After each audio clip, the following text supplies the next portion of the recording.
Well, welcome. This is the 78th episode of Women on Wealth. And today's conversation is around the role that financial advisors play, in particular with women. And we get to have this amazing perspective because today I'm joined by one of the writers who has brought this to the forefront of our attention in the industry. So we get to have a chat today with Amey Stone, who is a writer and editor at Barron's Advisor. So welcome. Thank you so much. I'm excited to join you here. Oh, I am so excited. I think this is such an important topic. And just to give everyone a little bit of a background on you. So you're currently a writer and editor at Barron's Advisor. Mhm. You previously covered income investing for barrons.com and for the magazine. You were formerly a content strategist at Morgan Stanley Wealth Management, and you also were an executive director at CBS Money Watch. Is that Mhm. right? Yes, and a few things before that as well. Well, I think it's great to know that you have a very extensive background, not only as a writer, but specific to finance, which I know we're going to talk about. So that's why I'm Mhm. so excited to have you on. Yeah, thank you. So I guess Amey, to start, can you first, share a little bit about your background, how you began your career as a writer, and in particular, the decision to write on finance? Right.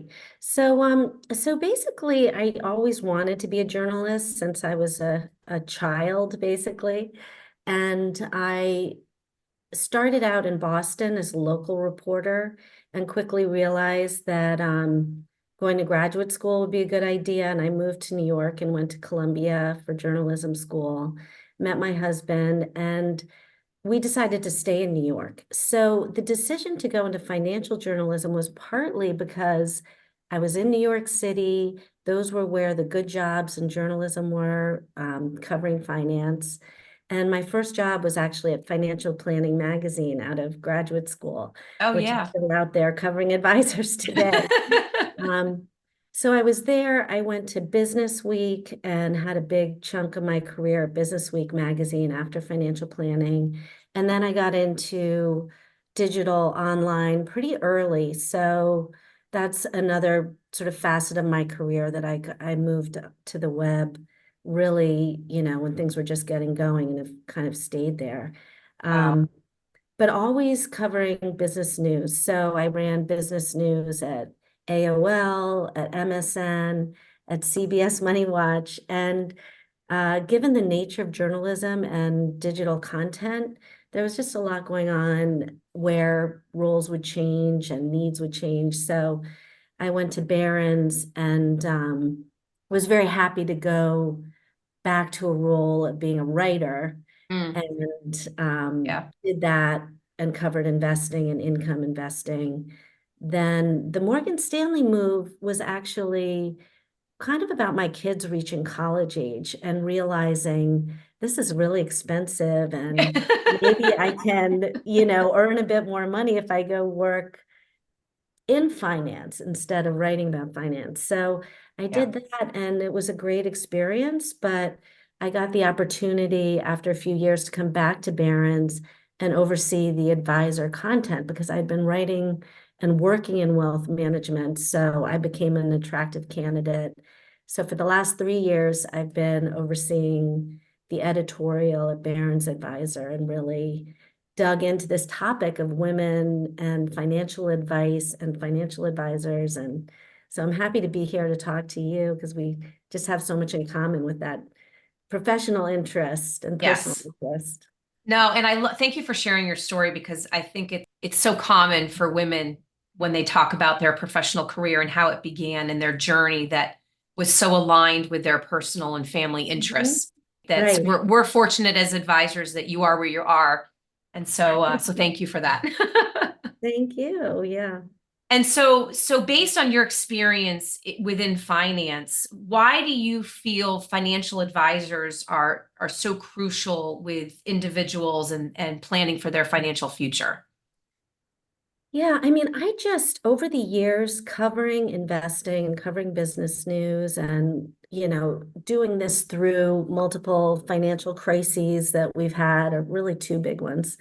Yeah. It's just become apparent to me that financial advisors can stop people from making really bad mistakes. And I see that in my personal life. I think of my own father during March of 2020 when COVID was hitting and the markets were crashing, Yeah. selling all his stocks at the bottom. And I was pleading with him, don't do it. I could Oh my just have a gosh. Yeah. turnaround. Yeah. And then another contrast to go back to that generation, my father-in-law, um, didn't go to college. He had a blue collar job. He had a 401k. He was fortunate. And I think when he retired, probably around 2000, he probably had a couple $100,000 in it. And that grew to well over 1 million because he was working with a financial advisor. So that's just Yeah. those two contrasts as an example. Again, drawing on my own personal experience, but also my professional experience for how Right. financial advisors can make such a difference. Well, and I think you're bringing up a point that we talk about all the time. Some of our role is more of psychiatry than anything else, Right. right? It's all about the hand holding. It's not just what's the return that you can get me, Yes, but it's the, exactly. yeah, it's that emotional aspect to it too. So I that story is so common. So thank you. And do you find a specific value outside of what we just talked about that addresses the needs more specific to women investors? Yeah, I mean, it's such an interesting topic at where women are today. And I know we're gonna kind of go deep on that. But I think what we're seeing is that there's kind of two groups or two segments. And we have the great wealth transfer coming when all the baby boomers start to pass away and leave their money to the next generation. But often it goes to the wife first. Women are generally 5 or 6 years on average younger than their husbands. So some people say the great wealth transfer is really from the husband to the wife in a lot of cases with these aging Yeah, women. And a lot of them don't have a lot of financial experience. One of the amazing statistics I've learned, and I'm sure you know this well, is that about, depending on the survey, 80%, some say 90% of widows change financial advisors in the first year after their husband's death. I have heard Have you that. Wow. It's a experienced that? staggering number. Yeah. Yeah. Well, and so you have to ask the question, why is that number so high? Is it possibly because they haven't been involved until then and they don't have that same relationship with the advisor? Yeah, I think that's it. And I think a lot of times, traditionally, maybe in a lot of couples, men handled the finances. The women were focused on other issues around the home. And then the Yeah. husband's gone, all of a sudden they're meeting with the advisor, and maybe they don't have that connection. Maybe they don't have a lot of background in the topic in a lot of cases. So they're starting from a whole nother level. And a woman advisor might be a lot more sympathetic and a lot more open to working with them and building up that knowledge that they need to make decisions. Yeah. I hear all the time that from couples that it's our lives are so chaotic that Mhm. you have to delegate different responsibilities in the household. And I've had a couple of podcasts talking about this. And so a lot of times women will say, well, I let him choose the investing and I handle the day-to-day management of the house. Mhm. That's a very Yeah. common, and I understand that because we are so busy, it's hard to have both people equally involved in each role. So, yeah. Yeah. And I think we also see, and I said there's two segments. There's kind of that segment that needs a lot of hand holding and maybe doesn't know as much about finance. And then there's this whole other segment of women that are walking into advisor's office who do know a lot. They're like us. They've been involved professionally since they were, pretty young in the financial services industry Yeah. or, have an interest in it. And, maybe they meet with an advisor who tries, has unconscious biases or preconceived notions and doesn't really meet them where they're at. Mm. So they need a different kind of advisor and a different kind of approach. Yeah, completely fair. I like that you broke it into two because I see both of them every day, you I'm know? sure you do, yeah. And I'm curious, how do you kind of tell when someone walks into your office and readjust? I would say very often for the first set of women, it's fairly obvious pretty quickly because they're very upfront about it. Mm-hmm. The second type of woman, the one that has been doing it for a long time, that sometimes is not as easy to catch. And Mm-hmm. one of the things I was thinking of as you were walking through it is a lot of times these women that have been doing it themselves, if they are married, they actually want to separate those assets from their spouse. Not that they don't trust them, but a lot of times they want to keep that independence. And so sometimes that may be harder to find. But I think the first group of women is usually pretty hard. It's usually pretty easy to identify. Yeah, they just come in and say, help. I don't know what I'm doing. That's Yeah. probably nice in a way. And I think I've heard advisors say that I've interviewed, that they like the client who comes in and is just really open to all the Yes. advice. And I honestly, I don't know if that's because I'm a female and maybe so I know we're going to talk about this and maybe the approach is different, but that's what my experience has been. So yeah. Mhm.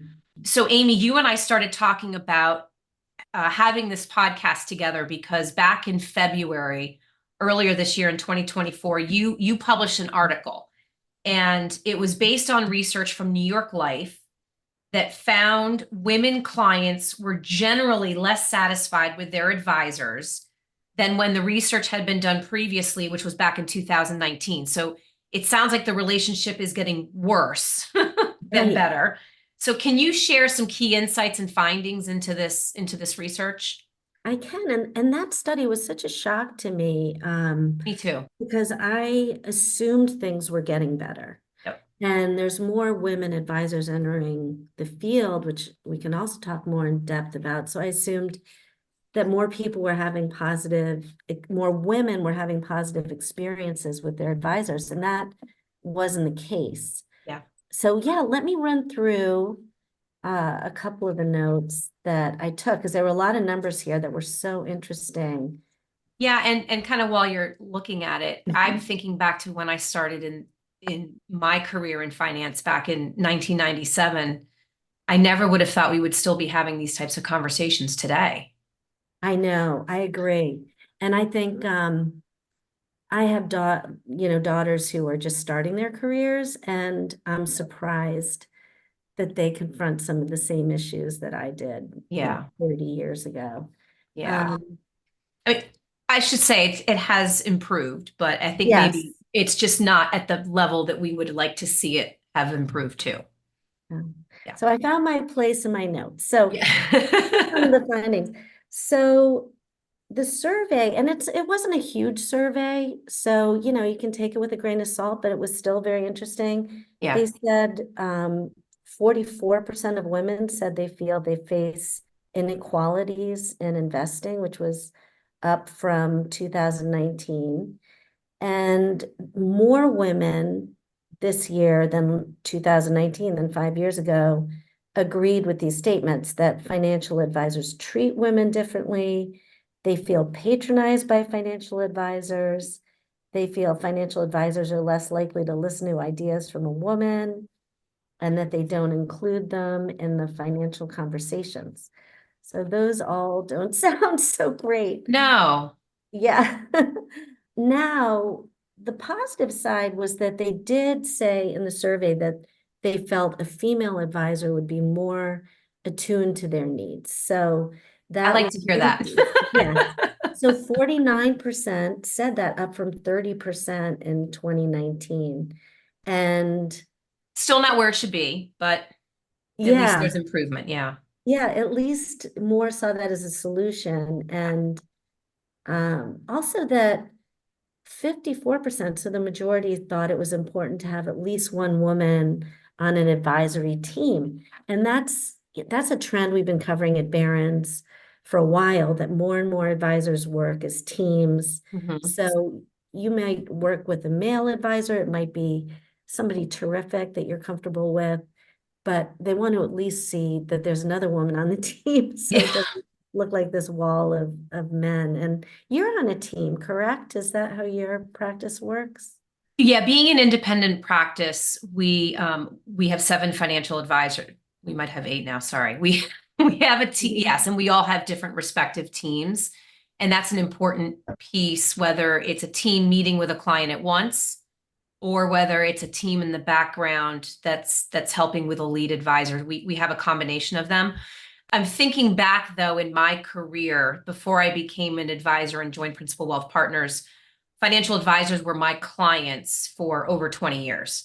And Okay. as I came closer and closer to making the transition to becoming an advisor and coming to this side of the business, uh, I I had the same conversations with male advisors over and over again, proactively saying, Jelena, we would love to have a woman on our team. You should come work with me. Come work for Mhm. me. And I kept laughing. I'm like, why do you think that that's an attractive way of trying to recruit me?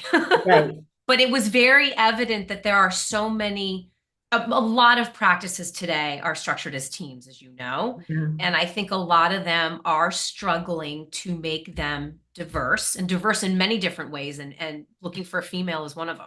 Yeah. No, it's so funny because I can see why they would try to recruit you because they would meet you and you'd be so friendly and smart and engaging. They're like, she'd be really good. Oh, well, But, thank you for saying that. but I can tell you that I interview heads of independent firms all the time. They come Yeah. into Barron's and we talk.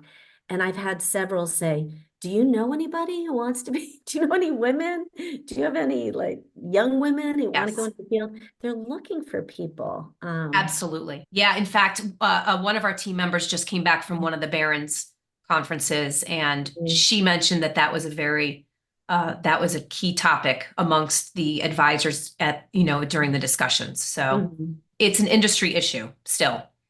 So, It is. And, I have some numbers I could pull out, but and roughly, well, and Amy, really quickly oh, before go you do ahead. that, why do you think that women still feel they're being patronized? That's the word that's the most Oh, upsetting to I me. know, isn't it Yeah. terrible?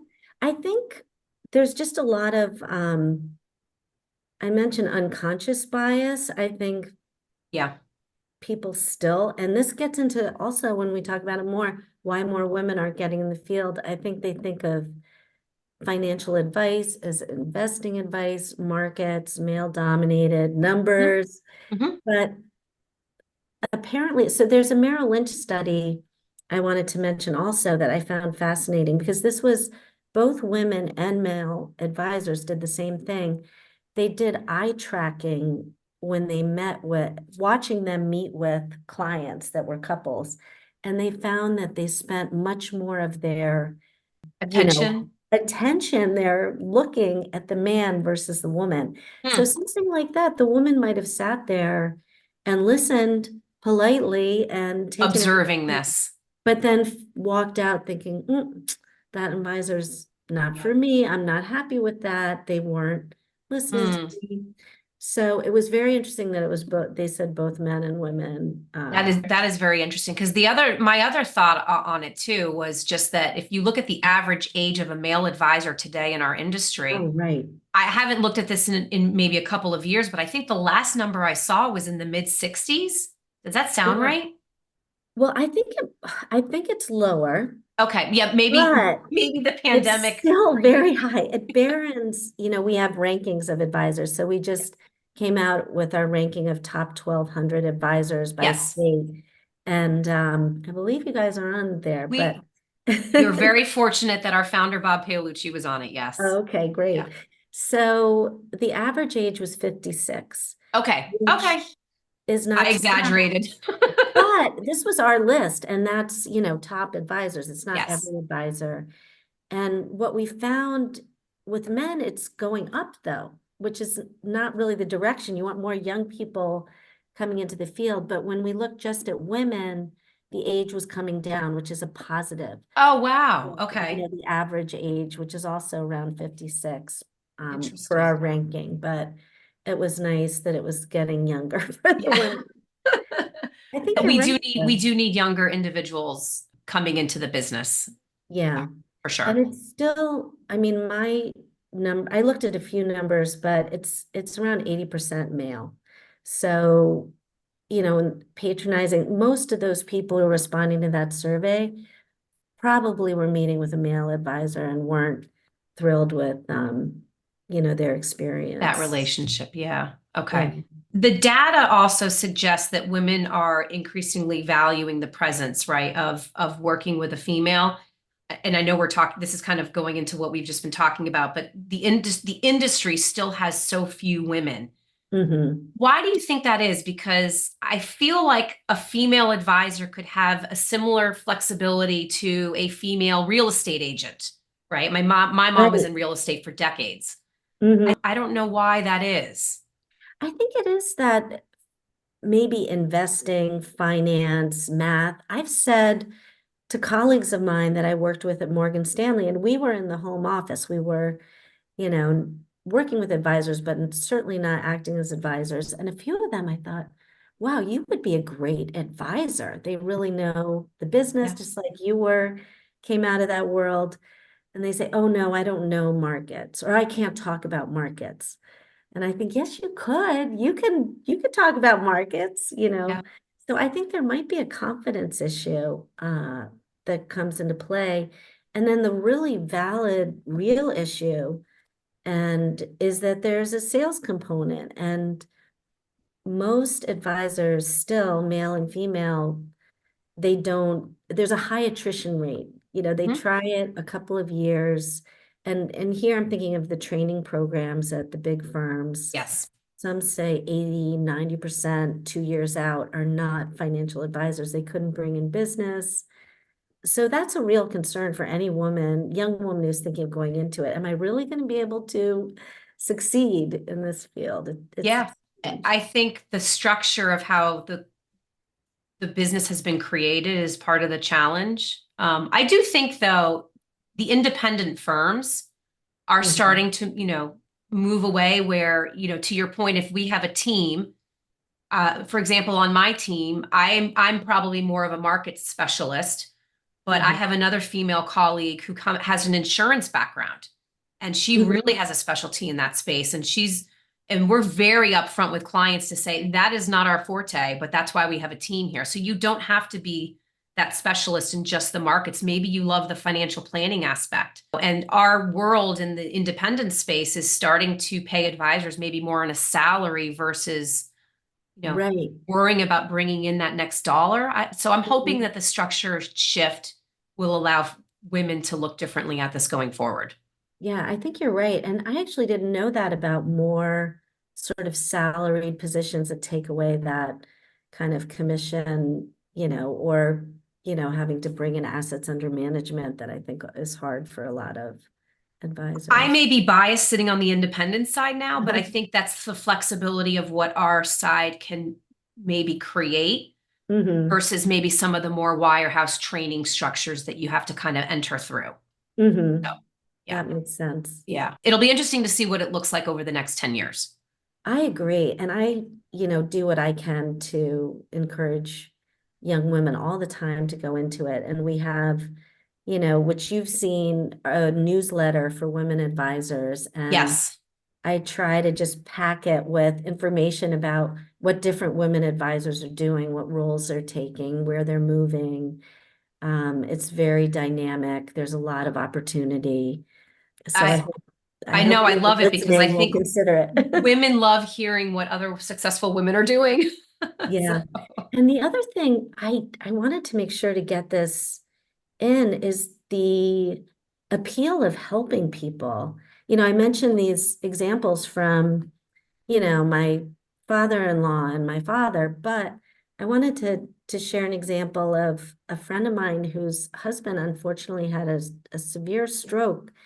She turned to a financial advisor, and she's a high school teacher who teaches disadvantaged kids in the Bronx or wow. Brooklyn somewhere. She credits her financial advisor with basically helping her keep everything together and Wow. helping her put, a home health care program together, get all the insurance she needed, Yeah. make sure her husband's taken care of, and continue to work, Hmm. and then help all these disadvantaged kids. And if you talk to her, she would say it was all because of her financial advisor Oh, I love giving her that. that advice. Yeah. So, Well, I think a lot of times the financial advisors that define themselves as doing the full financial picture mhm, will will use the analogy of being a quarterback and right. just saying we're the center of all of the other important aspects of your family life, whether it's your attorney, your accountant, right? We're going to walk through, we're going to do the hand holding. It's not just the investments and not just the financial planning, it's the broader picture, the estate planning, et cetera. So the word quarterback gets used a lot, but I think it's a really good That is, yeah. explanation sometimes for some that are trying to understand it better. And Mhm. I love that too, because I still think when I look at some of the surveys in the industry that rank how people perceive a financial advisor, I saw one, I'd have to see where I took it from, but it was almost equating a financial advisor to a car salesman. And I don't want to disrespect them because I've met some great ones too, but I just looking at it from where is that value of trust, right? Mhm. And I don't want to be sold something. That was something that was disappointing to me in the survey, and I think our industry still struggles with that. Mhm. So It's true. Yeah. yeah. So I think based on that, what would you suggest to a couple or an individual that is looking to work with a financial advisor? What should they be looking for? Because this is a question that comes up a lot. Right. Well, I think what you said earlier about almost a financial therapist role, I think that for a lot of people that are looking for somebody who they can really relate to, that's going to be there for them, through thick and thin, it's the same type of, search, somebody you can really connect with, you feel comfortable with. And not everybody needs a financial advisor, but if you go through the process of finding somebody because you want that financial help, I hope it's somebody that you can really tap into all their experience and use them to, connect you with resources and solve problems. And Right. it shouldn't be someone where you're afraid to say, oh, my child has a drug problem, or you're afraid to say, I'm worried I might be heading for a divorce, or whatever it is. It has to be Yeah. such an open Yes. relationship Or to you're have. afraid to ask that question, like, what is a mutual Right. fund? Oh. Right, definitely. That's for sure. Somebody who's Yeah. gonna really be there because it's not inexpensive in terms of what you might pay over 10 years if it's a percentage of assets under management. So I Yeah. just hope people considering it really find somebody they connect with who can give them that holistic financial advice piece and not just, oh, I'll meet with you quarterly and we'll do it on Zoom and we'll look at your plan. That a lot of advisors will do that, and that may be all people really need. It may be, yeah. Yeah. But I think most people would benefit from really tapping into the full, Hmm. um, Yeah. advice experience. Well, and I also think for women in particular, a lot of times, to your point earlier, if they hadn't been involved with their financial, with they if they didn't have that financial experience, they usually are forced into it after the death of a spouse, a divorce. There's a ton of emotion, right? And that Mhm. emotion doesn't go away overnight. And so I've noticed that's a big piece of it too. So Right. Yeah, that's a good piece of advice. Really get that relationship set up so it's yeah. there for you when you Mhm. you need it because it'll be invaluable. And Amy, what types of questions should someone ask an advisor? If you're having that first meeting and you're interviewing an advisor, what types of questions should you ask? Well, I think definitely how often am I going to meet with you? I think so, and is it in person? Some people want a very high tech experience with their advisor. They want somebody they can meet Yeah. with on Zoom. They don't want to go into the office or maybe be able to text or see posts on social Yes. media, all those things. But other advisors are going to want you to come in, meet in person, maybe socialize together. I think that probably doesn't happen as much as the stereotype, but Yeah. But anyway, I would say how is this relationship going to go? And one thing at Barron's, we always tell people, in fact, in our rankings, we put the average assets under management, and anyone I think can go online and look at this, but Yeah. you want to make sure to have an advisor where their typical client matches around what you have. So if you have, you know, $10 million in savings, you don't want to go to somebody whose average client has 250,000 because they might not be just as well versed in the Yeah, estate planning needs, the trust possibilities, all the sure. tax planning. Yeah. Um, so that's another question to ask. And then, of course, fees, which are all over the map. They're Yes. sometimes hard to understand. Yeah. They might sound really low. I have friends, because when I have friends who have an advisor, I always ask them how much they pay. And quite often they say they don't know. Yeah. So, And not only is it the fee, but I think another disservice that our industry does is how different we all charge these fees. right. Right? Is the fee based Does on it what you're work? managing? Is it a financial planning fee? Is it a combination of the two? And so that's something that we have to articulate often with clients, especially if they've had a different experience. Mm-hmm. Yeah. Yeah. Yeah, I think that's, and maybe you don't want to ask that the first meeting because the first meeting might be more getting to know each other and do you relate? And then Sure. the Sure. follow-up question might be, can you explain that to me? Absolutely. But I think a lot of clients don't understand how varied firms are today in how they can charge their fee. Right, and Yeah. it's changing all the time. We see Yes. more subscription fees and, um, I thought, oh, subscriptions, that sounds like a good idea Oh, that's another great one. Yeah. and that might work for somebody who doesn't have a big savings. Hmm. Yeah. That would be an assets under management fee. But the SEC actually came out recently with a paper that said they didn't love that because they think some people are overpaying if it's a subscription fee and they don't have a lot of savings, that they're actually paying a high percentage of their savings. So it's really complicated. In fact, I think that's an issue for the industry, but Hmm. it's also an advantage for the consumer because you can go out and find the advisor who has the fee structure that works for your Right. finances. And I think maybe a good follow-up question is, well, what do you get for that? Mm-hmm. Is it just the investments? Is there financial planning involved? Are you meeting once a year? Are you not going to return my call for 2 weeks? Right. I think that's also a good, Yeah, like to those your are point, great to questions. your conversation earlier about maybe the cadence of meeting. I think that's an important integration with with that fee. So, Right. And a lot of advisors, I mean, you started out actually, and this was a point I wanted to make, why do I think financial advisors are so helpful? It's not, it's really because it's not just about investments. People think stockbroker, stock picker. That's not really how people make their wealth. It's really long-term planning and tax strategies, taking advantage of a retirement plan or a 529 plan.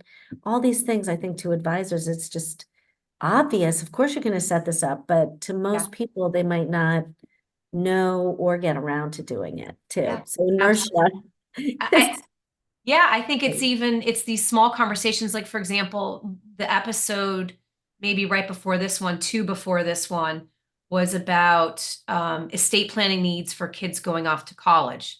Right? Mhm. It's these one-off conversations. Okay, your child is getting ready to go to college. If you talked about a healthcare proxy, or you've got a 15-year-old that just got a job, you can open a Roth IRA, or Mhm. the conversations that are just these little tiny, to your point, going back about 529. These are the conversations I think financial advisors love to have, not just the let's talk about how we invested your portfolio and what you did, Right. which I love that too, but Right. so Amey, I think let me end with where we were going earlier with the conversation. How do you, and maybe you have some insight from this, with Barron's does one of the most respectful, as you mentioned earlier, rankings of advisors. Mhm. And you don't just go out and rank advisors, but you talk to them. you host these amazing conferences and you bring them Mhm. together. When you see these successful advisors and you're talking to them, what are you hearing from them of, in terms of what they see for the next, decade or so? What are they telling you? Well, I do, which is really the topic of this podcast, is a lot of what they talk about, how to make the industry more diverse, succession planning, because a lot of them are nearing retirement. So that's created a ton of M&A. Yeah. So that's something else I think for, people when they go in to meet with an advisor, how old are they? What's their succession plan? Who's going to take over the practice? Those are good Yeah, questions to that's a great ask. one. Absolutely. Certainly bringing in more women, and it's really this great wealth transfer that's really in practice going to be a lot of widows inheriting, their husband's gone, how to prepare for that. Those are the real issues that I think they spend a lot of time on. Okay. That's helpful. And it's really not worrying about what direction the market's going to go. Yeah. I think that's one of the things I loved. And I knew that our conversation was not going to be related to that, which I think is so important, that I hope women listening will understand that it is, yes, the markets are important, but honestly, we really can't, you can't predict them, you can't control them. So it's like, Right. what can we control and how do we Yeah. manage to that? So Mhm. I think that that's even more valuable. So thank you. Mhm. And Amy, thank you for all of the insight that you provide to us female advisors in general. Just Yeah. keep going, girl. I know, you too. We're all in it together trying to, it's just so fun to have these conversations and combine all of it because we're basically in the field, but we're also, experiencing all the same issues, women who come to advisors are experiencing ourselves. So, Yes. so I love your podcast and I'm really happy to be able to be Thank you. part of it. No, we were thrilled to have you on, and I hope we have you back. Okay, thank you. Thanks, Amy.